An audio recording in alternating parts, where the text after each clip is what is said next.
दोस्तों सोने का भाव 3 महीने की ऊंचे स्तर पर पहुंच चुका है और आज मैं वो खबरें बताने वाला हूं जो सोने चांदी के मार्केट से जुड़ी हुई जिनको आपको जानना जरूरी है। भले आप ज्वेलर हो, रिटेल निवेशक हो, ट्रेडर हो या बुलियन डीलर हो।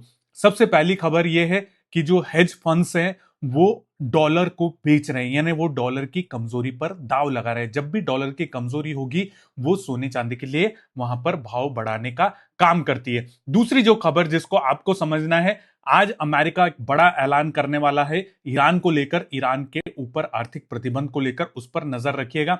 तीसरी खबर है गोल्डमैन जो है वो वहां पर सोने के भाव का अनुमान, उनका ये जो टारगेट था $4,900 का, उनको ये लगता है कि गोल्ड का ये टारगेट अब जल्द आ सकता है और उम्मीद से पहले वहां पर आ सकता है। इनका ये मानना है कि जो ऑप्शन मार्केट है वहां पर एक मैकेनिकल लूप काम कर रहा है और वो जो है सोने के भाव को अपने आप ऊपर की तरफ खींच रहा है।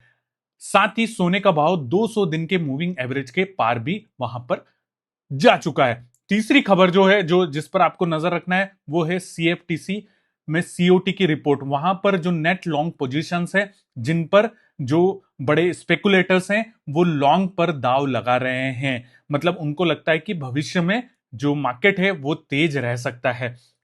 चौथी खबर जो आपको जानना है वो है तुर्की ने अपने यहाँ एक गोल्ड स्कीम चालू की थी, जिसमें वो आम लोगों से गोल्ड लेते थे, ज्वेलरी लेते थे और उसको वो वहां की मुद्रा लीरा में कन्वर्ट कर देते थे और ब्याज भी देते थे और इसकी अलग अलग मैच्योरिटी होती थी। तो सरकार के ऊपर भाव बढ़ने की वजह से ब्याज का जो असर है वो ज्यादा आ रहा था, तो सरकार ने, तुर्की ने वहां पर ये स्कीम को बंद कर दिया। पांचवी खबर जो आपको जाननी है वो है हांगकांग में जो वायदा बाजार है HKEX, जो चाइना ज्यादा से ज्यादा प्रमोट कर रहा है, वहां पर अब लगातार डिलीवरीज बढ़ रही है और एक ही दिन में वहां पर गोल्ड के फ्यूचर कॉन्ट्रैक्ट्स में 145 किलो की डिलीवरी हुई है।